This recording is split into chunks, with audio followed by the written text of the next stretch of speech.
Primeiro-Ministro Taro Matanduak declara mantém holista membro do 8º Governo Constitucional na decisão que tampouco o Presidente da República Francisco Guterres Luolo.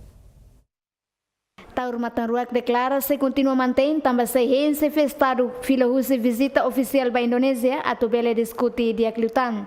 Husi discussão mag bele decide tomar de posse para restante membro do governo nebe se da oximo posse.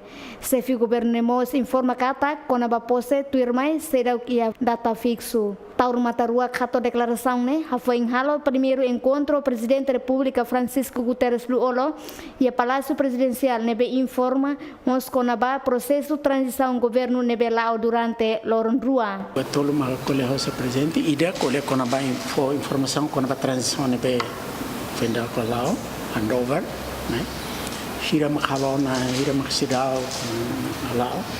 Segundo, viagem ser o presidente niam nebe aban ba se governo não sei ser ministro do negócio estrangeiro que se acompanha. Terceiro, qual é o governo, mas só se o presidente fez, se não é bem sinal que toma posse, mas só se o presidente quando fila, mas foi encolher.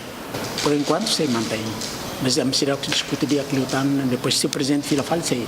Pirlolos, presidente da República, foi na posse de membro do 8º Governo Constitucional Hamutuk Tolonulu e a semana Kotuk, mas bem que era Sanana Guzmão, no Alfredo Pires la marca a presença. Com a ausência, né, primeiro-ministro Tauro Matanduak clarifica que ministro do Estado, no conselheiro primeiro-ministro, no ministro de Recursos Naturais, seximo posse e a segunda fase, Hamutuk membro Siracelo.